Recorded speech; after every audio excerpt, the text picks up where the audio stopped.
अस्सलाम वालेकुम। इल्म सबसे बड़ी दौलत है। मुसलमान मर्द और औरत पर इल्म का सीखना फ़र्ज़ है। इल्म इतना सीखे जिससे हलाल और हराम की पहचान हो जाए। हज़रत अली रज़ियल्लाहु अन्हु फरमाते हैं कि इल्म और माल में सबसे बड़ी दौलत इल्म है। माल खर्च करने से कम होता है, लेकिन इल्म जितना बांटोगे बढ़ता ही जाएगा। माल व दौलत ये सिर्फ दुनिया तक है, लेकिन इल्म हमारे साथ कब्र तक जाता है।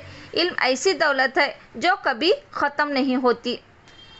एक हदीस पाक का मफ़हूम है कि इल्म का सिर्फ अल्लाह के लिए सीखना अल्लाह के खौफ के हुक्म में है, और उसकी तलब यानी तलाश के लिए कहीं जाना इबादत है, और उसका याद करना तस्बीह है, और उसकी तहकीकात में बहस करना जिहाद है, और उसका पढ़ना सदका है, और उसका अहल पर खर्च करना अल्लाह के यहाँ कुर्बत है। इसलिए कि इल्म जायज़ नाजायज़ के पहचानने के लिए अलामत है और जन्नत के रास्तों का निशान है। वहशत में जी बहलाने वाला है और सफ़र का साथी है कि किताब का देखना दोनों काम देता है।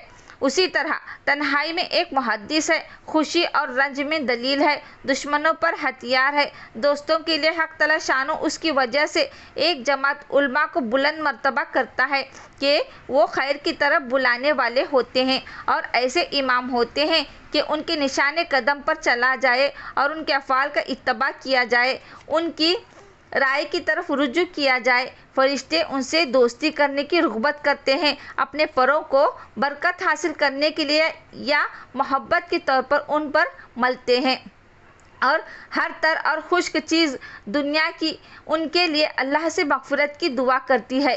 हत्ता के समंदर की मछलियाँ और जंगल के दरिंदे और चौपाए और जहरीले जानवर सांप वगैरह तक भी दुआएं मग़फ़िरत करते रहते हैं, और ये सब इसलिए कि इल्म दिलों की रोशनी है, आँखों का नूर है। इल्म की वजह से बंदा उम्मत के बेहतरीन अफराद तक पहुँच जाता है, दुनिया और आखिरत के बुलंद मर्तबों को हासिल कर लेता है।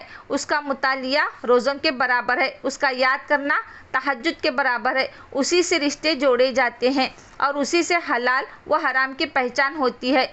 वो अमल का इमाम है और अमल उसका ताबा है। सईद लोगों को उसका इल्हाम किया जाता है और बदबख्त उससे महरूम रहते हैं।